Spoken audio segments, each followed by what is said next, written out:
This conference will now be recorded. अद्य बुधवासरः अथवा सौम्यवासरः चैत्रकृष्ण नवमी दिनांक 5 मे 2021 शरद निदान अध्याय 1 संप्राप्ति शंखं चक्रं जलपान ददमृतघटं चारुदोर्भिश्चतुर्भिः सूक्ष्मस्वच्छातिरित्यां शुकपरिविलसन् मौलिमं भोजनेत्रं नाम्भोदोज्ज्वलाङ्गं कटितटविलसच्चारुपीताम्बराढ्यं वन्दे धन्वन्तरिं तं निखिलगगनप्रौढदावाग्निलं ब्रह्मणो समारब्धामात्रेयाद्येषु पूजिताम् अस्मदाचार्यपर्यन्तां वन्दे गुरुपरम्पराम् आयुर्वेदरतं वन्दे माधवाख्यं महागुरुम् आयुर्वेदामृतं सर्वं शिष्येभ्यो यः प्रदत्तवान् दृष्टाज्ञानी दृष्टकर्मा कृतकर्मा तथैव च अध्यापको दुष्टश्रेष्ठो महान् संशोधकस्तथा गुणैरेतैः समुदितैः यत्कार्यं कृतनोऽभ्यसः समृद्ध्यर्थं हि कार्यस्य वयं प्रयतामहे सरस्वत्यै नमो यस्याः प्रसादात् पुण्यकर्मभिः मुक्तिदर्पणसङ्क्रान्तं जगदध्यक्षं मुच्यते आत्रेयं प्रथमं वन्दे आयुर्वेदजगद्गुरुम् आयुर्वेदामृतं सर्वं गृहीत्वा हि सुरेश्वरात् अग्निवेशादिकेभ्यो यत् प्रेच्छति सत्तमः प्रथमं तन्त्रकर्तारम् अग्निवेशं नमामि। ओम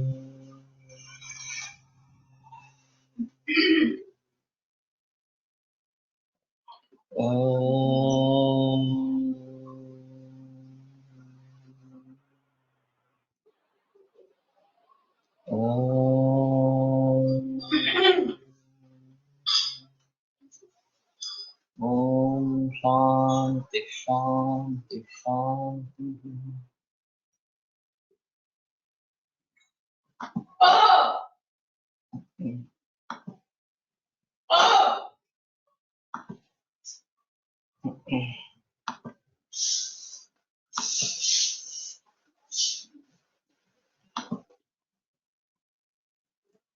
विधिर्नाम द्विविधो व्याधया निरागन्तु विभागेन त्रिविधाः त्रिविधत्रिदोषभेदेन चतुर्विधाः साध्याः सत्य मृदुदारुणभेदेन। तो विधिर्हि प्रकारः स अभिन्न जातीयानां कस्यचित् वेदान्तरेण भवति। ये माधव निदान मधुकोश में लिखा गया है कि विधि एक प्रकार ही है व्याधि का और अभिन्न जातियां नाम जिसकी जाति एक ही है उस प्रकार के विकारों के बारे में कस्यचित् वेदांतरेण भवति।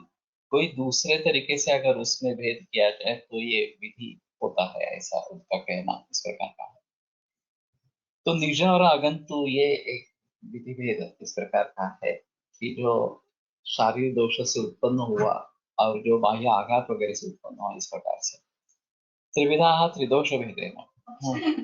तो त्रिदोष के अनुसार तीन प्रकार के व्याधि वात पित्त जप इस प्रकार के।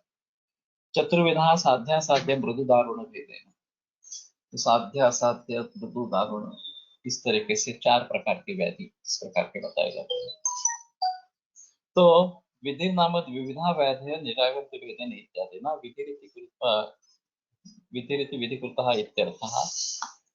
तेन द्विविधत्वादयो भेदा यतो भवन्ति स विधि विधिश्च प्रकारो भेद इत्यर्थः। साध्या साध्य मृदुदारुण भेदेन साध्या साध्य गतेन मृदुदारुण भेदेन। तो साध्य असाध्य के ही मृदु और दारुण ये दो भेद इस प्रकार के हैं। तेन मृदु साध्यम सुख साध्यम दारुण साध्यम मृत्यु साध्यम रोहिणी वलय आदि तथा मृदु असाध्यम याप्यम दारुण असाध्यम प्रत्येक भेद। तो साध्या साध्य विभागेन व्याधींच्या पुनर्द्विधा पूर्वजा पूर्वोत्पाद करवाले। तो सुसाध्य कृचक साध्यश्च याप्य विष्ठानुपक्रम, ये जो चार प्रकार साध्य और साध्य के बारे में बताए जाते हैं, साध्य के दो और असाध्य के दो, वही इसमें बताए गए हैं। लेकिन फिर भी ये थोड़ा चिंतनीय है कि चतुर्विध ये साध्य मृदु साध्य दारुण, असाध्य मृदु असाध्य दारुण, इस प्रकार से करते हैं, वो चार इस प्रकार से हो जाते हैं।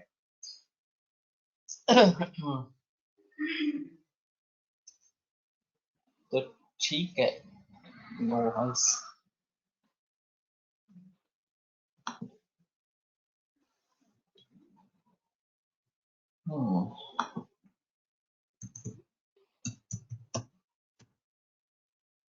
बाकी सभी को सुनाई दे रहा है मेरे ख्याल में।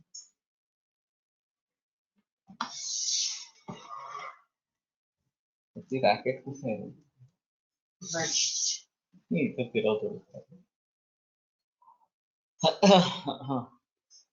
यद्यपि च संख्या प्राधान्यादि कृतोऽपि व्याधेर् विधिभेदो भवत्येव, तथापि संख्यादिभेदानां स्वसंज्ञे एव गृहीतत्वात् भौगोलिकवर्धन्यायात् संख्यादि अगुणविधे व्याधिप्रकारे अयं विधिशब्दो वर्तनीयः। गोबली वर्धन न्याय पीछे एक बार मैंने देखा था, फिर से मैं भूल गया। अभी इसकी एक किताब है आयुर्वेद न्याय के बारे में, मृदुला जोशी की, पब्लिश हुई है। उसका थीसिस भी इसी के ऊपर था, तो उसमें तो मिल जाएगा, लेकिन थोड़ा देखना पड़ेगा कि संख्या प्राधान्य आदि कृतोपि विधि व्याधे विधिभेदो बहुत ये बहुत प्रकार के विधिभेद होते ही है। तथापि संख्यादि वेदानों से संज्ञा संख्या वगैरह जो है उसकी संज्ञा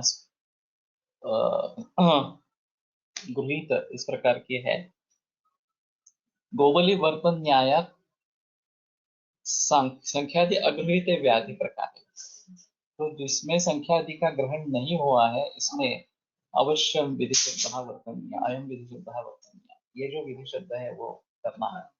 जहाँ संख्या दी गई है वहां संख्या संतृप्ति होती ही है, और वो भी एक प्रकार है व्याधि का, व्याधि के विभाजन करने का। लेकिन जहाँ वो नहीं है, संख्या दी नहीं गई है, वहां विधि के द्वारा इसका करना है। समवेतानां पुनः दोषाणां विकल्पः अंशांश बल विकल्पः विकल्पः अस्मिन् अर्थे। तो विकल्प ये क्या है? क्रमागतं विकल्पम् आह समवेतानाम् इत्यादि। समवेतानाम् इति सर्वेषां, तेन एकशो द्विशो मिलितानां च दोषाणां ग्रहणम्। समवेत का नहीं तो शब्दशः अर्थ होता है कि जो इकट्ठा है उस प्रकार के, लेकिन एक दोष के बारे में भी विकल्प इस प्रकार का होता है। तो एकशः द्विशः मिलितानां च दोषाणां ग्रहणम्, अंशम अंशम प्रति बलम अंशांश बलम। तो एक एक अंश का बल या अंशांश बल है, तस्य विकल्पः उत्कर्ष अपकर्ष रूपः अंशांश बल विकल्पः। तो उस बल का विकल्प तो अंशांश बल विकल्प इस प्रकार से कहा जाता है। यथा वाते प्रकृतिते कदा वा प्रकृतितेऽपि कदाचित् वातस्य शीतांशो बलवान् भवति, कदाचित् लघुंशः, कदाचित् रुक्षांशः, कदाचित् लघुरुक्षांशः इत्यादि। तो अगर वात भी प्रकुपित है तो कभी वात का शीत अंश बलवान होता है, कभी लघु अंश बलवान होता है, कभी रूक्ष अंश बलवान होता है, कभी लघु रूक्ष होते हैं। एवं पित्तकफयो अपि उदाहर्यः अंशांश विकल्पः। तो इसी प्रकार से पित्त और कफ के बारे में भी अंशांश विकल्प के उदाहरण ढूंढने चाहिए। अयं च अंशांश बल विकल्पो दोषाणां शीतादि गुणोद्भूत हेतु भेदात् भवति। ये जो अंशांश विकल्प बल विकल्प है वो दोषों के शीतादि गुणोद्भूत हेतु भेद, उसके हेतु जिस प्रकार के हैं उसके अनुसार ये अंशांश विकल्प होते रहते हैं।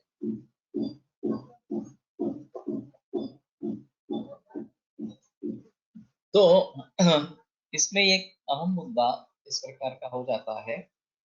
चरक मीमांसा 8वें अध्याय में भी इसके बारे में थोड़ा जिक्र आता है। किम आहारेण प्रकुपिता वायु, किम व्याहारेण, किम वृक्षेण लग्नाश्चर्येण वा।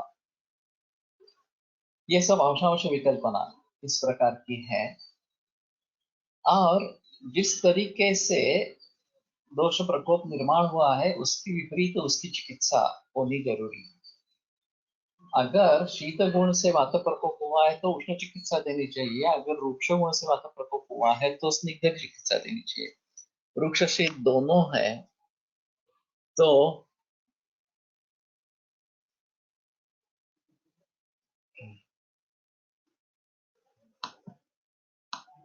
गाम आनय बलिवर्धनमपि आनय इति उक्ते कोऽपि बलिवर्धनम् आनयति एतत् कार्यं गाम आनय च इत्यनेन वाक्येनैव भवति। बलिवर्धनम् आनय इत्यस्य वाक्यस्य आवश्यकता नास्ति, यतः गोशब्दस्य गौः बलिवर्धः इति अर्थद्वयमस्ति।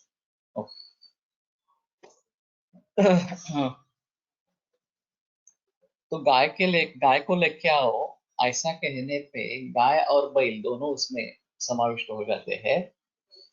बलिवर्धन अपनी आना यह कहने की जरूरत नहीं है, तो गाम आने इसी वाक्य से अगर समर्थ हो जाता है तो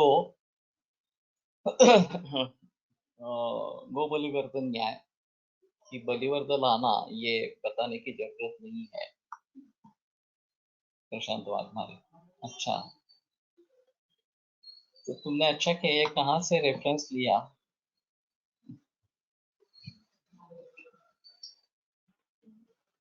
संख्यादि अगृहीते व्याधि प्रकारे अयं विधि शब्दो वर्तनीयः। तो वास्तव में विधि भेद बताया गया है, एक बार विधि बताया गया तो फिर संख्या वगैरह के बारे में बताने की जरूरत इस प्रकार की नहीं है। एक ही विधि प्रकार, विधि से व्याधि के इतने भेद होते हैं, जितना बताना काफी था। लेकिन संख्यादि भिन्न व्याधि होने के बावजूद भी इसका प्रयोग होता रहता है, तो इसलिए यहाँ पे गोबलीवर्धन न्याय न ये बताने की जरूरत नहीं थी, फिर भी बताया गया, इस हिसाब से ये लिखा गया है। फिर भी मुझे अच्छी तरीके से संख्यादि के बारे में गोबलीवर्धन न्याय कैसे लागू होता है तो थोड़ा सा सोचना पड़ेगा। 100 रुपए लेके आओ ऐसा कहने पर 50 भी लाने हैं क्या, ऐसा पूछने का कोई मतलब नहीं होता। लेकिन अगर 50-50 के दो नोट चाहिए, हाँ, ये भी बात हो सकती है, लेकिन ये भी उदाहरण उतना अच्छा नहीं है इसके लिए। तो जिसका व्यापक अर्थ है उसमें से किसी एक अर्थ के लिए वो दोहराना जरूरी नहीं है, ये इतना ही इसमें दिखेगा। तो अंशांश विकल्पना काफी महत्वपूर्ण इसके जरिए है कि जिन कारणों से वात प्रकोप हुआ है, शीत से उत्पन्न हुआ है तो उष्ण चिकित्सा देनी चाहिए, और उष्ण रुक्ष से हुआ है तो स्निग्ध चिकित्सा देनी चाहिए। ये इसमें अहम मुद्दा इस प्रकार का है। तो वातस्य उपक्रम स्नेह स्वेद संशोधन मृदु वगैरह जो बताया गया है वो दोष प्रकोप किस कारणों से हो, किन कारणों से हुआ है, ये जानकर किसका कहाँ पे प्रयोग करना है ये निर्भर करना बहुत निश्चित है। और इसलिए हिस्ट्री का एक अनन्य साधारण महत्व है कि जो हम केस वेक्टर अभी डिस्कस कर रहे हैं, कल से फिर शुरू करेंगे, तो उसकी महत्ता क्या है कि किन कारणों से दोषों का प्रकोप हो रहा है, किस दोष का किस कारण से प्रकोप हो रहा है, ये अगर पता चले तो उसके विपरीत कैसे करना है ये हमें पता चलेगा, और फिर उसके आधार पर दी गई चिकित्सा सफल होगी। वहां विमान स्थान में भी मधुराम्ल लवणाः कफं प्रकोपयन्ति कटुतिक्त कषायः एनत् शमयन्ति, ऐसा एनत् शब्द का प्रयोग है। तो जिस कफ की वृद्धि मधुराम्ल लवण से हुई है उस कफ का क्षय कटुतिक्त कषाय से होता है। जिस कफ की वृद्धि शीत गुण से हुई है उसका शम उष्ण गुण से होता है। तो इन सभी के बारे में जानकर कहाँ किसका प्रयोग करना है ये सोचना बहुत जरूरी है, और ये खासियत इस प्रकार की है। अभी मैं इसके बारे में सोच रहा हूँ कि जो अभी के पदार्थ है उनके बारे में अगर हम ये शीत रुक्ष गुरुवादी गुण जो है उनको किस प्रकार से समझ में लाए, ये एक महत्वपूर्ण मुद्दा रहेगा कि आइसक्रीम से होने वाला कफ प्रकोप ये गुरु मधुर शीत स्निग्ध इन चारों गुणों से, और केवल कुछ मीठा खा रहे हैं उससे होने वाला प्रकोप ये एक थोड़ा सा अलग इस प्रकार का रहेगा। खट्टी चीजें खा रहे हैं उससे होने वाला कफ प्रकोप अलग होगा। इसमें खट्टे के साथ पित्त का भी प्रकोप होगा। लवण के बारे में भी वैसा ही इस प्रकार का होगा। तो हमें अंशांश विकल्पना अगर समझ में आती है इस प्रकार से कि किसका प्रकोप किन कारणों से हो रहा है, तो दवाइयों में भी हमें उसी प्रकार से ढूंढना है।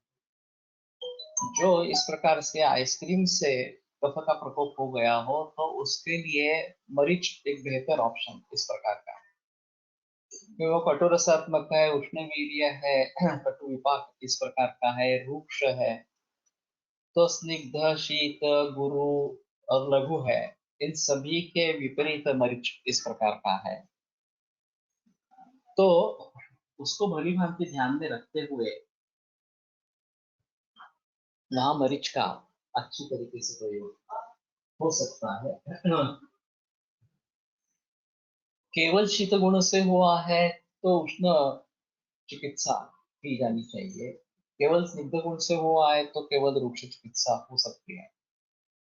लेकिन ज्यादातर ऐसे द्रव्य नहीं पाए जाते केवल वृक्ष गुण के हो, केवल स्तर गुण के हो वगैरह वगैरह इस प्रकार से। तो गुण समूह होता है द्रव्यों में, तो उन सभी को ध्यान में रखते हुए एग्जैक्ट विपरीत कौन सा होगा ये एक देखना पड़ेगा। और फिलहाल लोग अनेक अनेक विभिन्न प्रकार से दोष प्रयोग करवाते हैं। पहले पाव भाजी पानी पूरी खा लेना और फिर उसके ऊपर अरे ये बहुत स्पाइसी हो गया करके आइसक्रीम खा लेना। तो ये जो चीजें रहेगी तो इससे क्या होगा उससे क्या होगा, कहीं वो आइसक्रीम का शीत गिर जो पहले पाव भाजी वगैरह खाई है उसके उष्ण बीजे के खिलाफ काम करेगा, या इससे और कुछ एक कफ और पित्त दोनों का प्रकोप इस प्रकार से हो जाएगा। ये सोचना काफी मुश्किल इस प्रकार का होता है। लेकिन जहां तक हो सके द्रव्य गुण के आधार पर एक अगर कोई द्रव्य ले लिया तो उसके जो गुण बताए गए हैं उन गुणों के आधार पर उनका जो दोष कार्य बताया गया है, किसको दोष को बढ़ा रहा है, किस दोष को कम कर रहा है वगैरह वगैरह इसके बारे में, तो उसको भली भांति देखेंगे।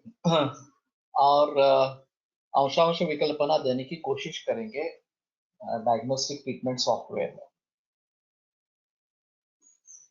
तो इससे एक बेहतर ऑप्शन सामने आएगा कि इन कारणों से दोषों का प्रकोप हुआ है, और फिर सीताफळ खाताना बिरपूट टाकले तर प्रकोप होईल का, हो सकता है। वैसे पेरू के साथ अमृत फल जो है इस प्रकार से नमकीन या फिर थोड़ा तीखा इस प्रकार से डाल के खाते हैं, मरीच डाल के भी खा सकते हैं इस प्रकार से। लेकिन इसमें ये भी सोचना है कि ये सचमुच इसके विपरीत काम करेगा या और दोष का प्रकोप इस प्रकार से करेगा। तो इन सभी के बारे में थोड़ा सा सोचना पड़ेगा। और अगर सॉफ्टवेयर के जरिए अगर हम अंशांश विकल्पना को समझने की कोशिश करेंगे कि एक द्रव्य में कौन कौन से गुण बताए गए हैं ग्रंथों के अनुसार, और आहार्य पदार्थ में के बारे में और औषधियों के बारे में अगर इसके बारे में जिक्र होती है तो ज्यादा अच्छा है। इसमें दूसरी एक मुसीबत वाली बात है कि जब संयोग होते हैं या संस्कार होते रहते हैं तो इसमें काफी परिवर्तन आ सकता है, और फिर उस संयोग के गुण क्या होंगे ये बताना काफी मुश्किल इस प्रकार का होता है। फिर भी थोड़ा कुछ एनालिसिस करके इसमें देने की कोशिश करेंगे तो अच्छा रहेगा। रसिक पावसकर ने उसके वैद्यराज इस सॉफ्टवेयर में ऐसा कुछ प्रयास किया है। संयुक्त कल्प जो है उसके रस क्या होंगे, ये सिर्फ हर एक रस को एक अंक देकर वो उसका हाँ, कितने कितने रस का प्राधान्य उसमें है, किस रस का प्राधान्य है उसके बारे में उसने देने की कोशिश की है। तो ये इस प्रकार से एक अच्छा रहेगा। तो शीतादि गुण और ग्रंथों के आधार पर अगर हम अंशांश विकल्पना को बता सकेंगे तो ज्यादा बेहतर इस प्रकार का रहेगा। बलकाल विशेषः पुनः व्याधि नाम ऋतु अहोरात्र आहार काल विधि विनियमितः भवति। ये जो बलकाल विशेष है, जो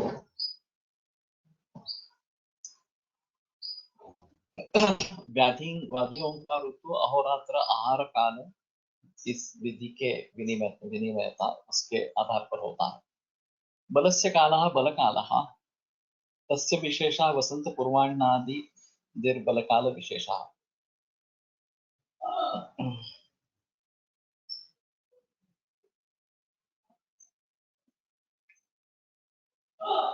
ऋतवश्च अहोरात्र आहारयोः कालाश्च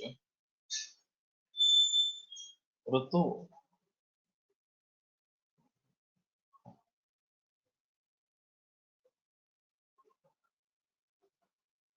अहोरात्रयोः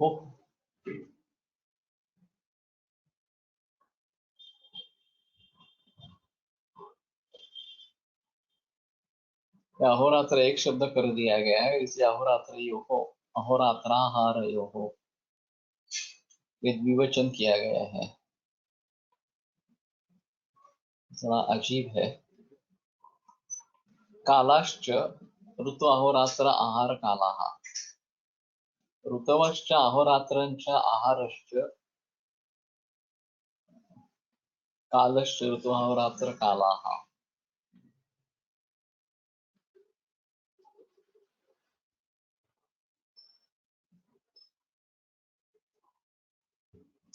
तेषां भेदो विधि तत्र विशेषेण नियतो बलकाल विशेषः ऋतुअहोरात्र आहार काल विधि विनियतः तत्र ऋतु विनियतः बलकाल विशेषो यथा श्लेष्म ज्वरस्य वसन्तः अहोरात्र विनियतो यथा श्लेष्म ज्वरस्य पूर्वाण्यः प्रदोषश्च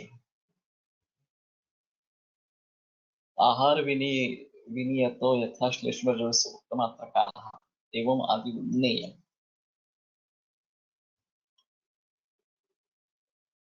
हाँ, मुझे थोड़ा सा संदेह ये है कि बल विशेष और काल विशेष इस प्रकार के समास क्यों नहीं हो सकता।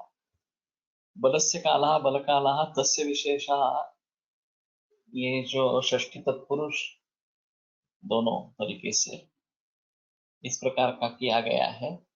और दूसरा कर्मधारय हो सकता है बलक विशेषः काल विशेष इस प्रकार का। तो व्याधि का बल विशेष और व्याधि का काल विशेष इस तरीके से भी उसके बारे में सोचा जा सकता है। और आगे जो दिया गया है वो अहोरात्र आहार काल विधि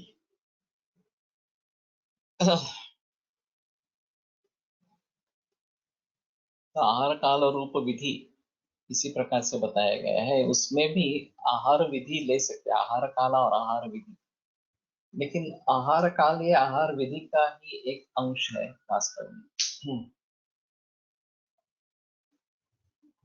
नहीं तो जैसे इन्होंने किया है कि आहार काल विधि, ये सब जो है वो विधि संप्राप्ति के अनुसार इसके भेद इस प्रकार से बताने हैं। तत्र विशेषेण नियतो बलकाल विशेषतः विशेषः ऋतु अहोरात्र काल विधि विनियतः तत्र ऋतु विनियतो बलकाल विशेषो यथा श्लेष्म ज्वरस्य वसन्तः।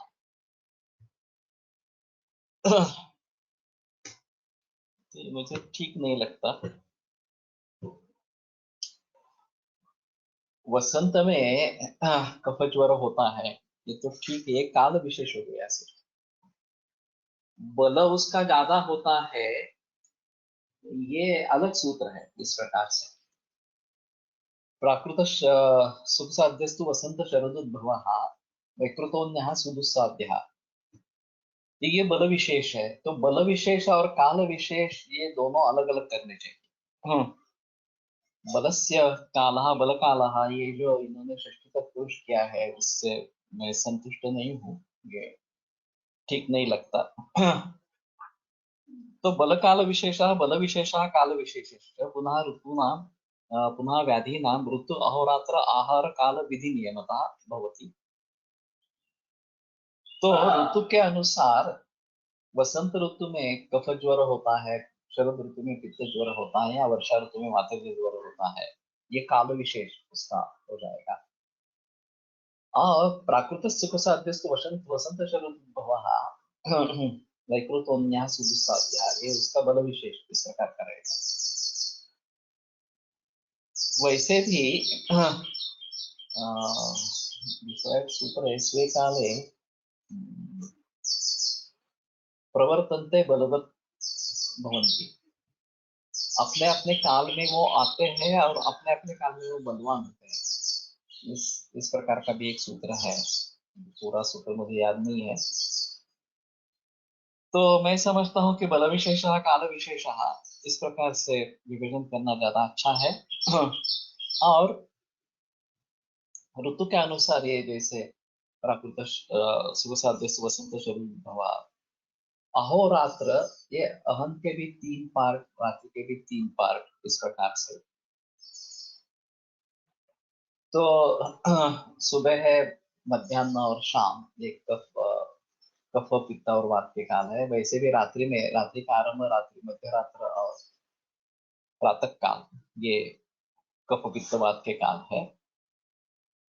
और आहार काल, भोजन के तुरंत पश्चात भोजन जीर्ण हो जा रहा है, और जरणांत, ये जो काल है, ये 3 काल इस प्रकार से। और शायद आहार विधि ये भी ले सकते हैं, नहीं तो आहार विधि को छोड़ेंगे। विधि नियम है, विनियम होता है, ये विधि विनियम से बलकाल विशेष होते हैं, ऐसा लेते ही इस विधि को लेकर ये बलकाल विशेष इस प्रकार के होते हैं। तो ये एक अहम मुद्दा इस प्रकार का है। एखाद्या पदार्थातील शीतत्व कमी करण्यासाठी त्यात उष्णगुणाचा पदार्थ मिसळणे विरुद्ध होते का, नहीं बता सकते। ज्यादातर इस प्रकार का प्रचलन में है कि उसके दुष्परिणाम कम हो, इसलिए उसके विपरीत द्रव्यों का सेवन किया जाता है, बताया जाता है। शिंबी जाति के बारे में यह स्पष्ट रूप से निर्देश है कि ये रूक्ष है, और उसमें हाड्य बलवीर जहाँ विशेषक शिंबी जाते हैं, तो विरुद्ध का संयोग वहां पे करना है, या उनका प्रयोग करते समय रसोन और प्याज, इनका प्रयोग करना ज्यादा बेहतर है, क्योंकि वो वात का शमन करने वाले इस प्रकार से है। और वैसे उसका प्रचलन भी समाज में है। संतत सतत विषम ज्वर इत्यादी ज्वर निज समजावे का, मग आंतरिक मलेरिया ज्वराचा कसा विचार करा।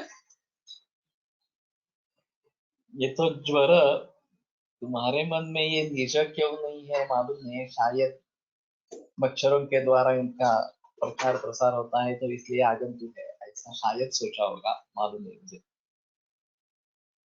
और आंतरिक मलेरिया, ये तो मैंने सुना नहीं है। विषाम ज्वरात् समृद्धि बलकालंच प्राप्य दोषः तृतीयकं चतुर्थकं च कुरुते इत्यादी ठिकाणी बलकाल्याचा बलस्य कालः घेतले आहे।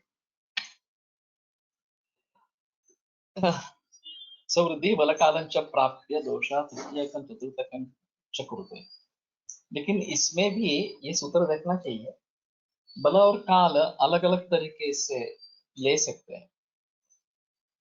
काल संप्राप्ति दूसरे एकांतर द्व्यंतर निरंतर इस प्रकार के आने का एक काल है, और उसका बल कैसा होना, यह अलग संप्राप्ति इस प्रकार की है। तो जितने दूर दूर तक दोष जाएंगे धातुओं में, रस रक्त मांस में अस्थि मज्जा वगैरह इस प्रकार से, तो उनको आमाशय में आने में, हाँ, उनको आमाशय में आने में काफी समय इस प्रकार का लगेगा। और फिर उसके अनुसार 1 दिन के बाद 2 दिन के बाद इस प्रकार का बुखार आएगा, ज्वर आए। आंतरिक ज्वर मलेरिया, तो मलेरिया की बात कर रही हो। काफी लोगों में इसके बारे में बहस है कि मच्छर यहाँ पे एक निमित्त कारण है या समवायी कारण इस प्रकार का है। तो कहने का तात्पर्य अर्थ ये है कि अगर मच्छर नहीं होंगे तो मलेरिया नहीं होगा, और अगर मच्छर होंगे तो होगा। तो एक स्थायी निमित्त जैसा है। लेकिन फिर भी एक्चुअली मच्छर केवल उसका कैरियर है, उस जो मलेरिया के जो जंतु है उनका कैरियर है। वास्तव में उसका कारण ये जंतु इस प्रकार के होंगे, और दूसरे किसी तरीके से भी वो हमारे भीतर चले जाते हैं तो भी वो इस प्रकार से करेंगे। कटु रस और मधुर रस टुगेदर इज विरुद्ध, ऐसा नहीं बता सकते। हमारे करी वगैरह जो बनती है, सब्जी बनती है, उनमें सभी डाले जाते हैं। ऐसा नहीं है कि केवल कटोरे से ही डालते हैं वगैरह इस प्रकार से। तो ये काउंटर एक्ट भी करते हैं एक दूसरे को, और उसका पूरा संयोग जो है वो दोष शामक इस प्रकार का होना जरूरी है।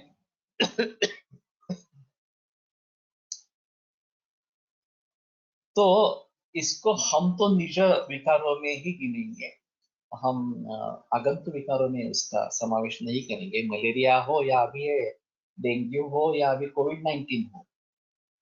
कुछ लोग कह रहे हैं मलेरिया, हाँ, आगंतुक ज्वर है, विषम ज्वर है। तो कुछ लोग इसको आगंतुक ज्वर में डालेंगे इस प्रकार से। लेकिन ऐसा है कि इसमें शरीर में जो परिवर्तन होते जाते हैं ये बाहर से कुछ आ रहा है, कीटकों के द्वारा आ रहा है, इसलिए उसको आगंतुक मानना ये कितना बराबर है, ये थोड़ी मुश्किल की बात इस प्रकार की है। वैसे टाइफाइड के जंतु भी अगर पानी में हम पी जाते हैं, या फिर दूसरे किसी बीमारी के जंतु हम इस प्रकार से लेते रहते हैं, तो उन सभी को हम आगंतुक माने क्या? तुम्हाला racket देतो.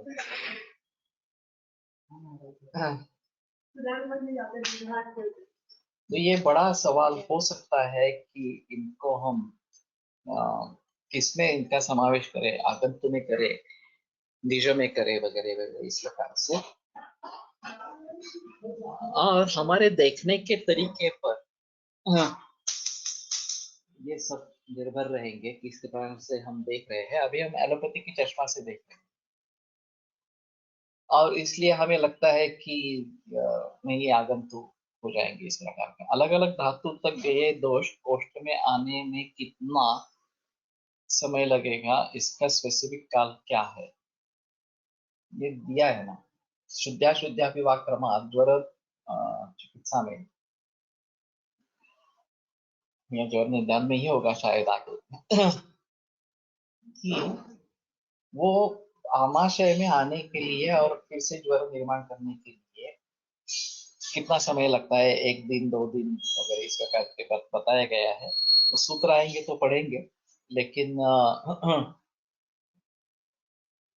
मैं समझता हूँ कि काल विशेष इस प्रकार से समझ लेना है, और बल विशेष जो है उसकी सामर्थ्य व्याधि का कितना है, कम है या ज्यादा है, उसके आधार पर बल विशेष के बारे में सोचना है। तो ये दोनों अलग ही रखेंगे, बल काल विशेष दोनों अलग ही रखेंगे, वो बेहतर ऑप्शन इस प्रकार का है। तो श्लेष्मजरस्य वसंतः ये काल विशेष है। अहोरात्र विनियत यथा श्लेष्मजरस्य पूर्वाह्न प्रदोषश्च आहार विनियत यथा श्लेष्मजरस्य भुक्तिमात्र कालः एवं आदि उन्नयन। केचित् विधि शब्देन पूर्वकृतं कर्म प्रवृत्ति, ये तो और ये अलग इस प्रकार का। निज दोष की मर्यादा है मगर आगंतुक की नहीं है। समझा नहीं एक्चुअली, मर्यादा से तुम क्या कहना चाहते हो इस प्रकार से, इसलिए कैसे सोचे। अभी हमारे व्यू जो है वो टिंटेड हो गए हैं। कि जब से ये ज्ञान प्राप्त हुआ कि मलेरिया मच्छरों के द्वारा फैलता रहता है, और फिर अगर मलेरिया का निर्मूलन करना है तो मच्छरों का निर्मूलन करना पड़ेगा, इसलिए डीडीटी वगैरह का प्रचलन आया। फिर भी मलेरिया भी खत्म नहीं हुआ और मच्छर भी खत्म नहीं हुए, ये तो ऐसा ही सिलसिला चल रहा है। तो कहने का तात्पर्य अर्थ यह है कि हमारे प्रतिकार क्षमता यही सबसे अहम मुद्दा है। और वो तो भीतर ही है, वो बाहर का कहीं नहीं है। प्रतिकार क्षमता कम होना ये तो आगंतुक कारण नहीं है, तो निज कारण ही है। दोषों को दूसरे किसी तरीके से बल मिलना और दोष की वृद्धि रहना ये भी निज कारण ही है, ये आगंतुक कारण नहीं है। अभी कोविड-19 में कौन लोग मर रहे हैं? जिनकी प्रतिकार क्षमता कम है, जिनकी लाइफस्टाइल अच्छी नहीं है, कुछ भी खाना कभी भी खा रहे हैं, वो लोग मर रहे हैं। क्योंकि उससे उत्पन्न हुआ दोष वैषम्य और ये बाहर से आया हुआ कोविड-19 वायरस, इन दोनों के मिलाप से अभी का पिक्चर दिख रहा है, जो दृश्य दिख रहा है वो। तो केवल उस कोविड को देख के उसको कैसे दूर रखना है, मास्क पहनना है, 2 गज की दूरी रखनी है, वगैरह वगैरह, ये जो बातें अभी चल रही है वो केवल उस कारण को लेकर चल रही है।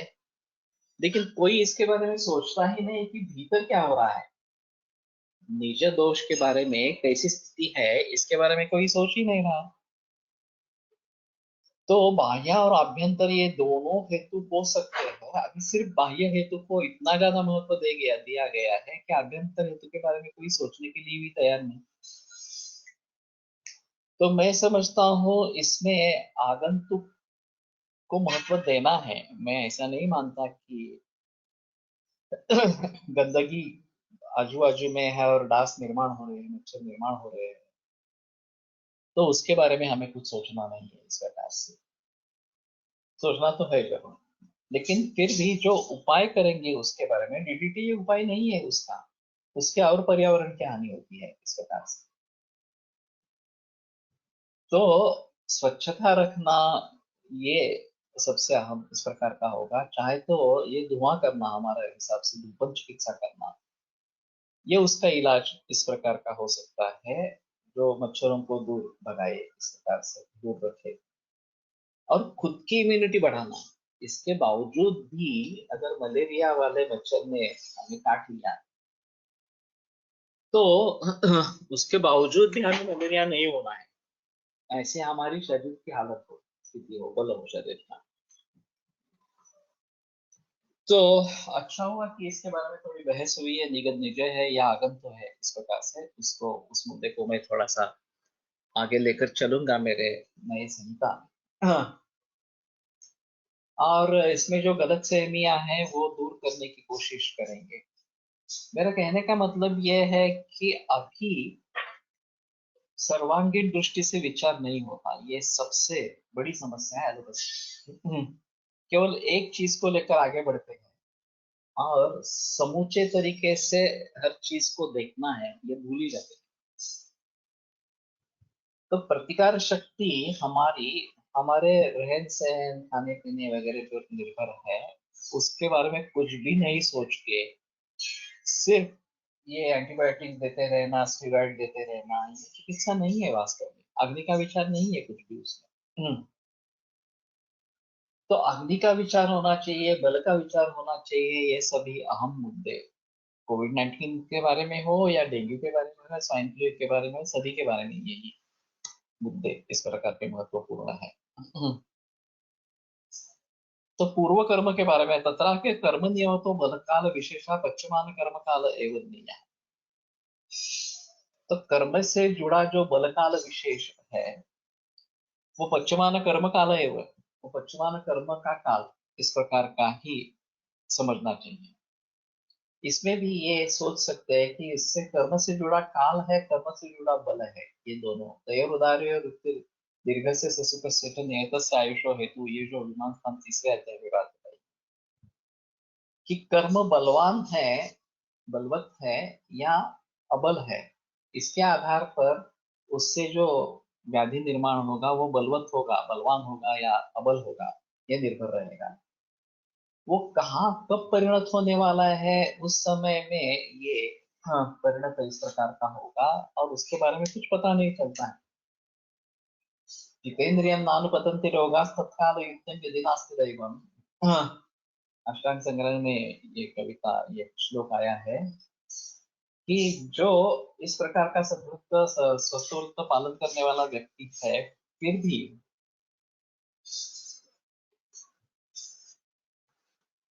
मलेरिया में प्लाज्मोडियम दिखाई देते हैं, बैक्टीरिया में दंडाणु दिखाई देते हैं।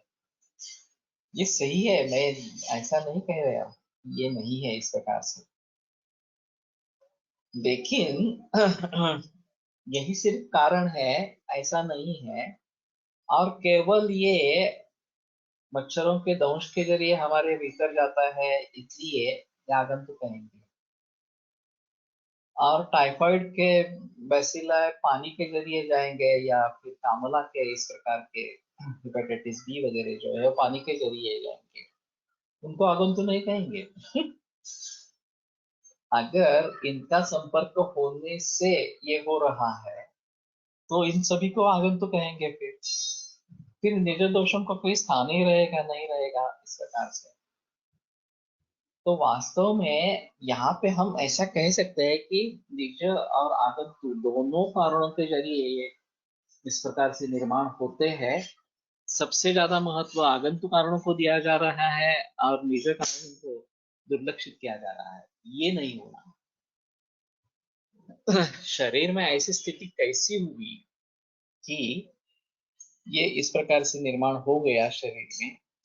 आगन्तरन्वेति निजं विकारं निजास्तथागन्तुमपि प्रवृद्धः तत्रानुबन्धं प्रकृतिं सम्यक् ज्ञात्वा ततः कर्म समावरेत्। ये भी सूत्र है महत्वपूर्ण कि आगंतुक निज विकार का अनुगमन करता है, और निज भी आगंतुक का प्रवृद्ध निज आगंतुक का अनुगमन इस प्रकार का करता है। खास करके ये काम क्रोध भयाद्याष्टते स्थिरागंतव्य, काम क्रोध भय वगैरह भी है जो वो आगंतुक इस प्रकार से बताया गया। और अजीब बात है कि ये चिड़चिड़ापन आ जाता है कोविड वगैरह इस प्रकार, या कैंसर वगैरह इस प्रकार से डिसीजेस से, और फिर उसको अन्वय हो जाता है इन विकारों का। और दूसरा भी हो सकता है कि क्रोध वगैरह ये कारण है, उससे कुछ हो रहा है, और उसमें फिर निज दोष भी शामिल हो जाते हैं, और फिर कुछ निज विकार निर्माण होता है। तो अभी के हालत में इतना स्ट्रेस बढ़ गया है, इतनी चिंता बढ़ गई है कि उसके जरिए भी निज विकार होने लगते हैं। हाँ, और निज विकारों में ये स्ट्रेस होना, ये भी बात हो जाती है कि कोविड हो गया, अब क्या होगा, मैं बच पाऊंगा या नहीं पाऊंगा, मेरे बाद घर वालों का क्या होगा वगैरह, ये सब जो चिंता चढ़ जाती है। और उस चिंता के कारण रोगों की बढ़ोतरी इस प्रकार की हो जाती है। तो दोनों को महत्व देना जरूरी है, केवल आगंतुक को महत्व देना। प्लाज्मोडियम एक प्रकार का विषय है, तो हम आगंतुक नहीं सोच सकते क्या? मैं ऐसा नहीं बता रहा कि आगंतुक नहीं सोचना है, लेकिन सिर्फ आगंतुक नहीं सोचना है, निजक के बारे में भी सोचना है, ये मेरा मंतव्य है। तो मेरे सामने एक नया ही क्लासिफिकेशन उभर आ रहा है। निजा और आगंतुक ये दो अलग अलग प्रकार के बताए गए हैं। निज में आगंतुक का अनुबंध हो सकता है, आगंतुक में निज का अनुबंध हो सकता है, लेकिन शुरू से ये दोनों भी साथ में हो सकते हैं। ये मैं थोड़ा सा उसके बारे में सोच रहा हूँ। और खास करके डेंगू, स्वाइन फ्लू, कोविड-19, इन सभी के बारे में केवल आगंतुक न समझते हुए निजा और आगंतुक ऐसा कॉम्बिनेशन समझना चाहिए, और फिर उसका बल बढ़ता है व्याधि का। निजा और आगंतुक दोनों प्रकार के कारण है। दूषित पानी जन्य हो सकता है, टाइफाइड तो होता है, हेपेटाइटिस बी होता है, ये नहीं होगा, मलेरिया नहीं होगा, मालूम नहीं अभी इस प्रकार से। मानस कारण निर्दोष को ही विकृत करेंगे, या आगंतुक में भी रोल प्ले करेंगे। ये तो बताया गया है, वाग्भट ने इसको स्पष्ट रूप से आगंतुक कहा गया है, काम क्रोध आगंतुक इसको कहा से।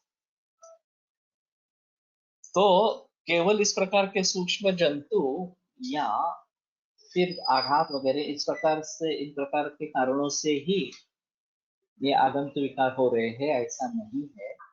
काम क्रोधादि भावों से भी आगंतुक विकार होते हैं, ये एक बात समझ लेनी चाहिए। और फिर हमारा देखने का तरीका इससे बदल जाएगा। और निज दोषों का भी उसमें सहयोग होता है, जो अभी मैं मॉर्बिडिटी की बात कर रहा हूँ, जो सभी को मालूम है कि अगर साथ में डायबिटीज है, अगर साथ में हृदरोग है, किडनी फेलियर है, कैंसर है, बुढ़ापा है वगैरह वगैरह, तो अभी लोगों की मौत हो रही है इस प्रकार से कोविड-19 से। तो ये तो सभी तो निज कारणों से ही है, इसमें आगंतुक का क्या संबंध है? ये नॉन कम्युनिकेबल डिसीजेस है सभी। लेकिन उसके जरिए शरीर में दोष वैश्य में कुछ बना रहा है, बना हुआ है इस प्रकार से, और बाहर से जंतु का भी आक्रमण इस प्रकार का हो गया, दोनों मिलकर मॉर्बिडिटी बढ़ी, इस प्रकार की यहाँ पे स्थिति है। तो उसी को ध्यान में रखना ज्यादा बेहतर है।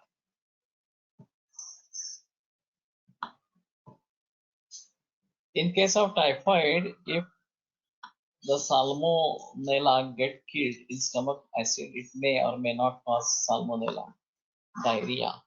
And if they don't get killed in stomach, they get in small intestine and gallbladder from colonies in large intestine that pairs patches.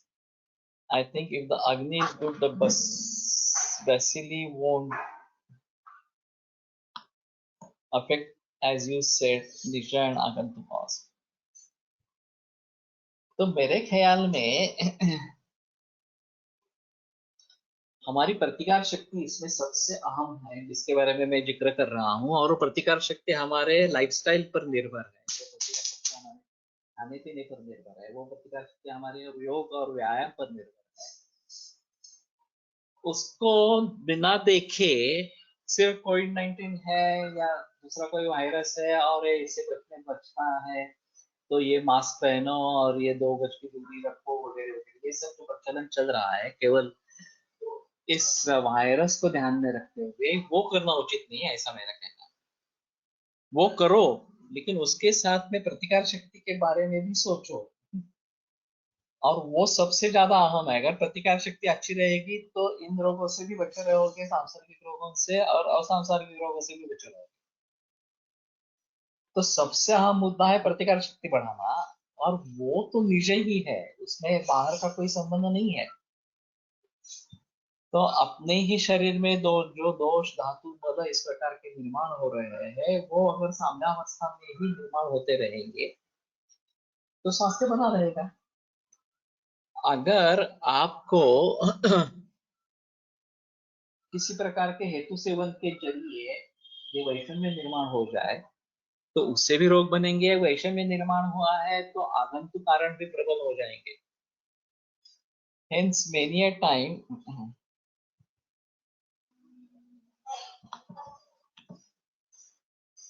in malaria fever, no history of mosquito bite is found.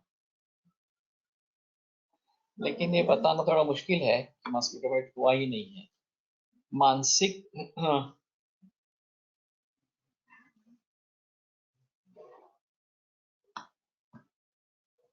मानसिक भाव तो हमारे अंदर है, तो काम क्रोधादि को आगंतुक क्यों कहा गया है? अच्छा सवाल है। जैसे कि हमारे मूल धर्म नहीं है, सत्व रजस तमस, ये मूल है हमारे मानस के, और वो आवश्यक है। केवल सत्वगुण होगा तो भी मुश्किल होगी, क्योंकि रजक प्रवर्तकम भावानाम तमः अवरकम वगैरह वगैरह इस प्रकार के जो है, नींद भी चाहिए, काम करना भी चाहिए, ये सब होना चाहिए। इसलिए सत्व रजस तमस इन सभी का महत्व है। लेकिन ये रजस और तमस अगर ज्यादा बढ़ जाते हैं तो ये आगंतुक विकार काम क्रोध आदि को निर्माण करते हैं, ऐसा उनका कहने का मतलब है। तो ये आगंतुक इसलिए कहे गए कि जैसे कि ये निज रूप में होने चाहिए और स्वास्थ्य को बनाए रखने में उसकी मदद सहायता होनी चाहिए, लेकिन ये अगर इस प्रकार से आगंतुक जैसा बर्ताव कर रहे हैं तो इसलिए उनको शायद आगंतुक कहा गया हो. त्या काळात डास होतेच, पण ज्वरात त्याचे वर्णन नाही, तर त्याला अधिक महत्व आहे. म्हणजे काळानं अधिक महत्व या बाह्य तुला महत्व देणे याचा विचार कसा करा. इसमें दो मुद्दे हैं. ये जो जर्म थियरी इस प्रकार की आ गई, माइक्रो ऑर्गेनिजम्स और उनके मुताबिक इन्फेक्शियस डिसीजेस हो रहे हैं इसके बारे में, तो पूरी बहस उसके बाद में फार्मेसी ने आरंभ किए हुए एंटीबायोटिक्स से. एंटीबायोटिक्स की खोज एक एक्सीडेंट था. अलेक्जेंडर फ्लेमिंग को पेनिसिलिन की खोज हुई और पेनिसिलिन का इस प्रकार से माइक्रो ऑर्गेनिजम्स को मारने के लिए फायदा होता है ये दिखाई दिया. और फिर एंटीबायोटिक्स का प्रयोग जब दूसरे महायुद्ध में हुआ पेनिसिलिन का खास करके तो बहुत जल्दी इन्फेक्शियस डिसीजेस काबू में आ गए. ये इतिहास है इस प्रकार. तो उसके जरिए सब लोग बह गए और इन्फेक्शियस डिसीजेस के लिए एंटीबायोटिक्स यही उत्तर है, ये सब सोचने लगे. अभी कोरोना वायरस के बारे में एंटीवायरल ड्रग्स काम कर नहीं रही है, इसलिए वैक्सीन के बारे में सोचो. अगर कोई उनको इस प्रकार का एंटीवायरल मेडिसिन मिल जाता है जो कोरोना के खिलाफ काम करेगा, तो वो उसी का प्रचार करेंगे, फिर वैक्सीनेशन के बारे में बोलेंगे ही नहीं. कोविड में किसी में सिर्फ ज्वर दिखता है, किसी में काश अंगवर्ध शिरशूल, किसी में ज्वर काश श्वास तरह अलग अलग लक्षण. ये निज हेतु सापेक्ष है. दोष धातु वैषम्य वैगुण्य, एक ही आगंतुक हेतु सभी रुग्णों में अलग अलग लक्षण नहीं बना सकता. यह सुस्पष्ट है, पर डॉक्टर आदि लोग समझते ही नहीं. इसमें ऐसा है कि किस व्यक्ति में किस रोग की अभिव्यक्ति किस प्रकार से हो, ये बात अलग अलग इस प्रकार की हो सकती है. और फिर वो कहेंगे कि ये लक्षण समुच्चय है, किसी में ये होगा, किसी में वो होगा वगैरह, लेकिन कारण कोविड-19 होगा, ऐसा वो डॉक्टर बताएंगे. विडाल टेस्ट पॉझिटिव्ह रहता है, सायंटिस्ट त्याला फॉल्स पॉझिटिव्ह आहे म्हणतात. हे कसे फॉल्स पॉजिटिव और फॉल्स नेगेटिव ये काफी है इस प्रकार के प्रचलन में. खास करके ऑटोइम्यून डिसऑर्डर्स में, इसीलिए जैसे विकारों में टाइफाइड फॉल्स पॉजिटिव आता है. ये जो टेस्ट है विडाल टेस्ट है फॉल्स पॉजिटिव होता है. तो एक देखने का तरीका है, बेसिकली ऑटोइम्यून डिसऑर्डर है और फिर इस प्रकार की टेस्ट पॉजिटिव नेगेटिव इस प्रकार की होती है, तो टाइफाइड की ट्रीटमेंट नहीं करनी है ये बताने के लिए ये फॉल्स पॉजिटिव है इसका प्रचलन होता है. सप्ताहमत दशामत द्वादशामत था, सिवाय ऐसी निज दोषों की मर्यादा है, वैसे मलेरिया की मर्यादा नहीं है. हम क्या सोचें. मलेरिया का अगर हमारे इसमें निदान होता है, दोष मर्यादा मोक्षा बताए थे इस प्रकार, तो हमारे इसमें शामिल हो जाएगा. अगर एलोपैथी की दवा जब तक नहीं देते हैं तब तक ये मलेरिया दोहराता रहता ही है. तो इसका स्पष्ट कारण यह है कि हमारी इम्यूनिटी कम है और उस जंतु की इम्यूनिटी ज्यादा है, और इसलिए इसमें सक्सेस नहीं मिलेगा. तो हमारा बल बढ़े और उसका बल कम हो, ये कैसे सोचेंगे, ये इसके बारे में अलगता से सोचना पड़ेगा. एंटीबायोटिक चा शोध लागण्यापूर्वी ॲलोपॅथीमध्ये चिकित्सा विचार कसा करत होते. तो सिर्फ सिम्टोमेटिक ट्रीटमेंट रहती थी. ये जो क्रोसिन वगैरह जो बात है, एस्पिरिन वगैरह इस प्रकार, उसमें में क्रोसिन था आया नहीं, याद नहीं है अभी. क्रोसिन थोड़ा बाद में आया है, एस्पिरिन शुरू में आया. तो वही देते रहते थे और वैसे खाने पीने के बारे में थोड़ा सोचते थे आयुर्वेद के अनुसार, क्योंकि उस जमाने के सभी डॉक्टर्स पर आयुर्वेद का काफी परिणाम था. ज्वर माधव निदान 36 श्लोकामध्ये आगंतुक कारण व विषम ज्वर यांचा संबंध सांगितलेला आहे. वैसे इसमें भी है आगंतुर अनुबंधो ही लेकिन आगंतुकी जो ये भूत ये क्या होगा,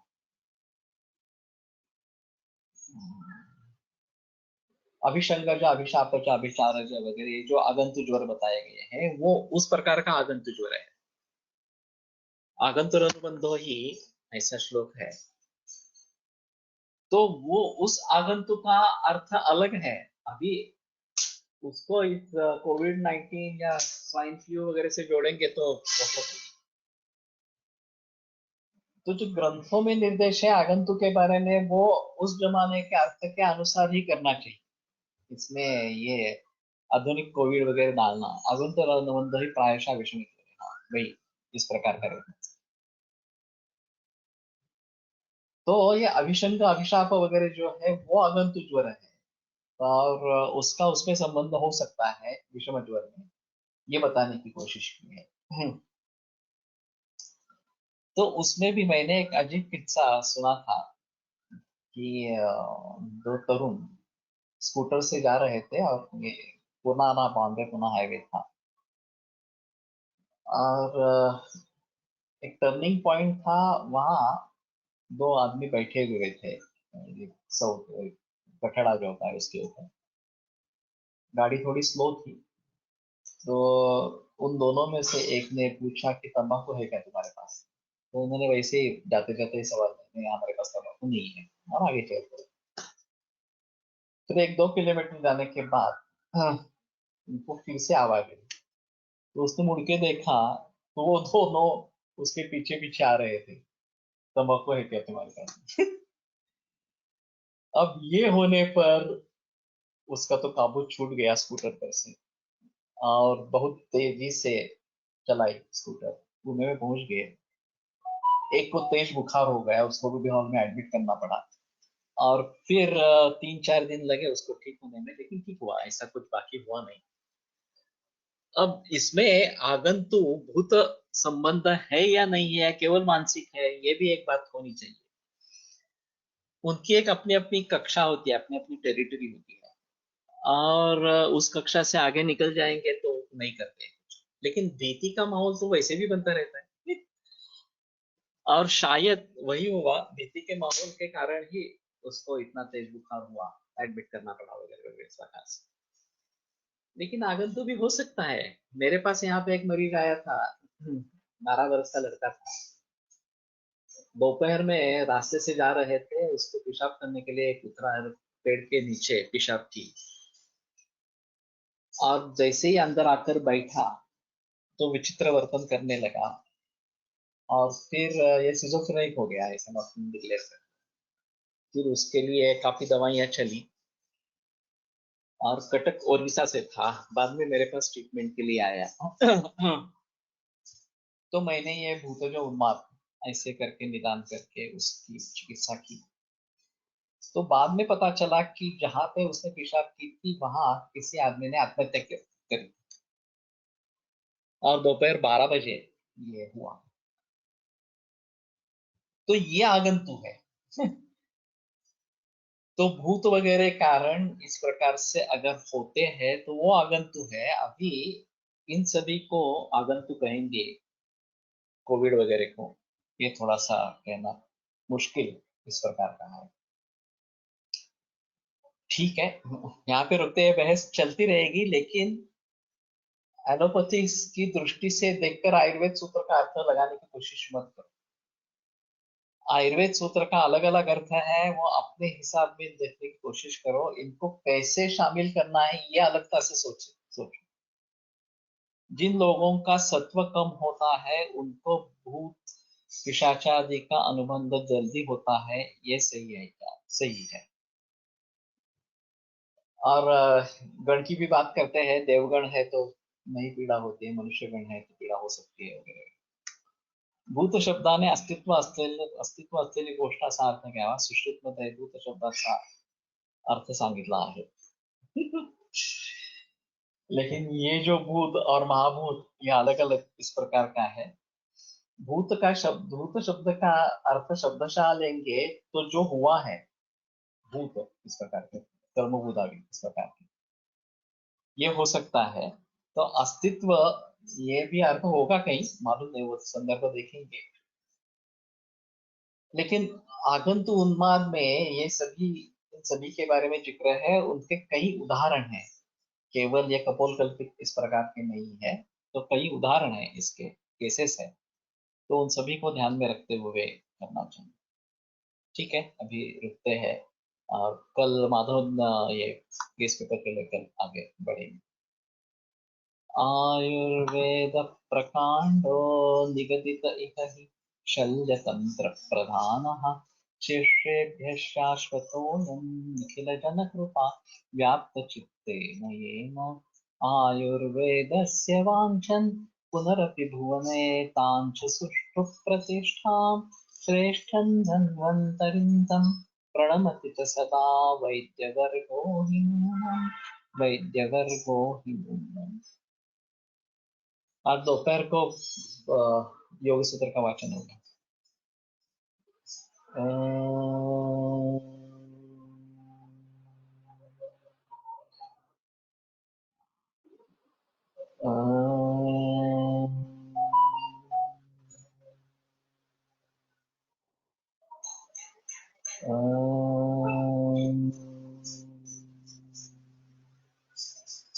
ओम शांति शांति शांति। ये गणों के बारे में मुझे भी पता नहीं है, लेकिन राक्षस, मानुष और देव, ये तीन गण हैं, और इनके बारे में थोड़ा सा हो सकता है कि देवगण के है तो तकलीफ नहीं होती है, ऐसा माना जाता है। डिपार्चर या शाम को जनरली होता है, लेकिन दोपहर में भी हो सकता है।